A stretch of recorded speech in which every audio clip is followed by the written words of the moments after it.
2023 수능 대비 김광규의 안개의 나라 시작하겠습니다.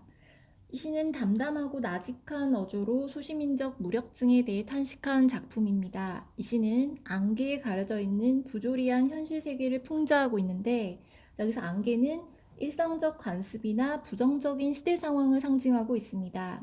또한 안개에 익숙해져 아무것도 보려고 하지 않는 토끼처럼 귀가 커진 사람들은 그러한 관습이나 시대 상황에 저항 한번 제대로 하지 못하는 소시민을 상징하고 있습니다.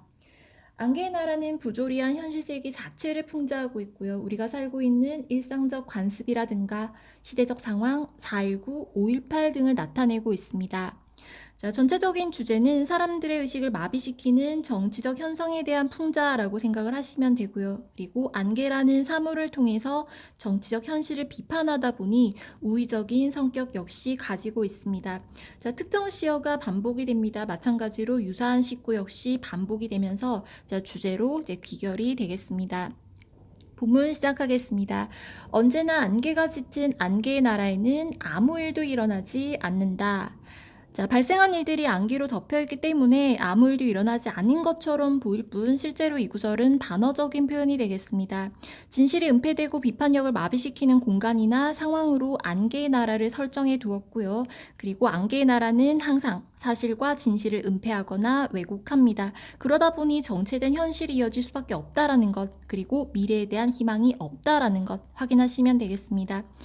부정적인 상황이 지속되고 있다 또는 앞으로 더욱더 심화될 수밖에 없다라고 하는 의미로 언제나라고 하는 부사를 활용하고 있습니다. 어떤 일이 일어나도 안개 때문에 아무것도 보이지 않으므로 안개 속에 산후라면 많은 것들을 가려버려 제대로 볼 수 없는 곳에 산다면 그래서 안개에 익숙해져 사람들은 이제 아무것도 보려고 하지 않습니다. 이 구절은 적극적으로 현실을 개선하거나 문제를 제기하지 않는 어떤 소시민적 태도를 비판하는 부분으로 확인이 가능합니다.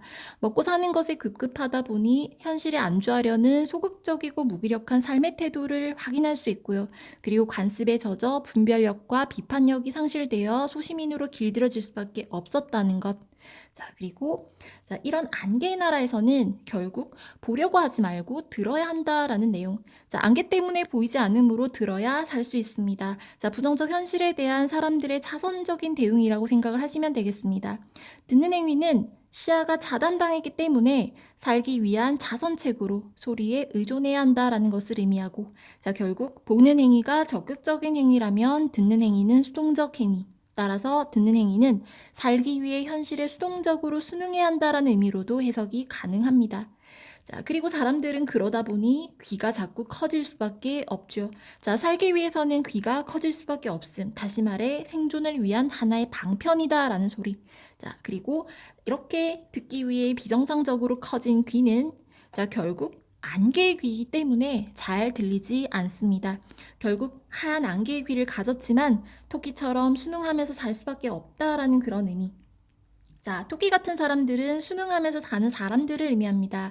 관습이나 부조리한 시대적 상황에서 저항 한번 제대로 하지 못하는 소시민을 의미합니다. 그리고 이러한 토끼 같은 사람들이 안개의 나라에 모여 살고 있습니다.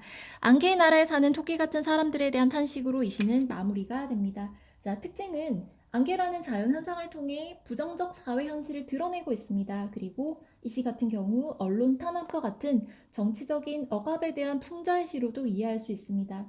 상징적인 시어를 활용하면서 시대 상황을 우의적으로 비판하고 있고요. 그리고 반어적인 표현 역시 확인할 수 있었습니다. 오늘은 여기까지 하겠습니다. 2023 수능 대비 안개의 나라였습니다.